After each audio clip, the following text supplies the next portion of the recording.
Tapos na tumawang, gutom ka na ba? Niluto ko tong paborito mo para sa'yo.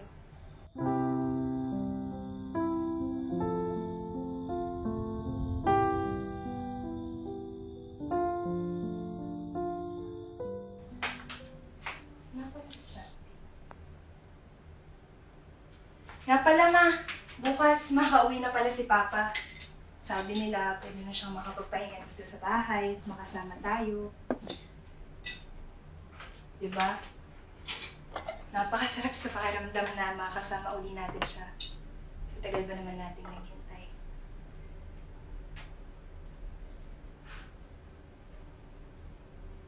Ay, ewan ko ba kasi dyan kay Papa eh. Maski paulit-ulit ko nang sinasabi na delikado talaga magtrabaho sa ganitong panahon.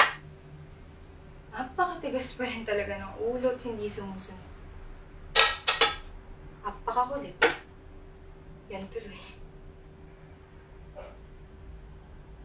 Kumain kang madami, Ma.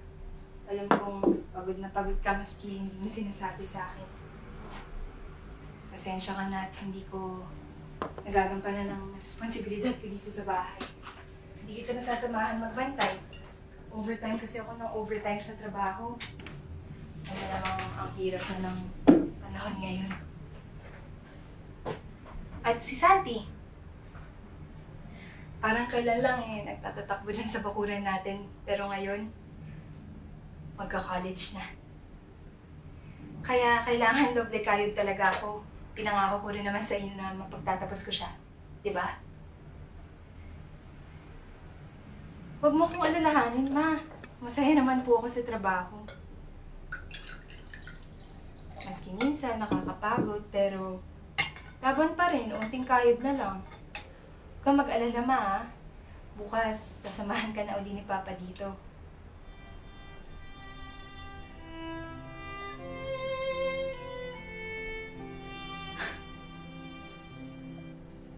In the name of the Father, and of the Son, and of the Holy Spirit, Amen. Dear Lord Jesus, happy birthday po. Maraming salamat po sa pagkain na nakahain sa harap ng hapagkainan namin ngayong gabi. Sobra-sobra nga po ito para sa amin eh.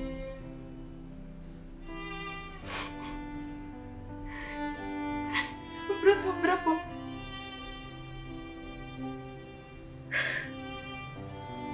Maraming salamat po kasi bukas, sa haba man po ng paghihintay namin, makakapagsama-sama na po kami uli.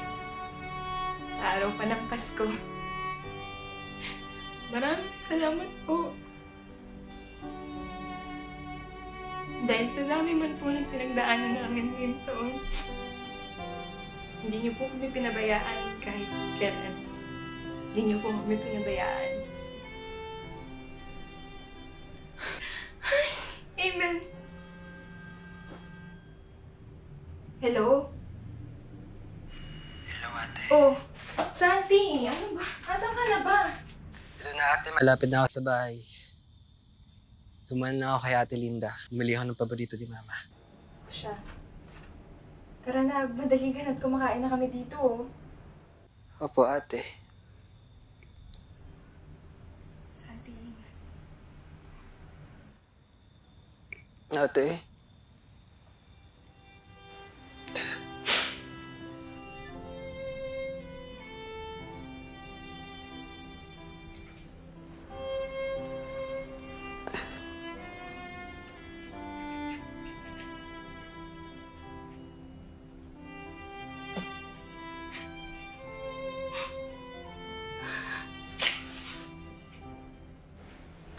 Alam ko, Santi.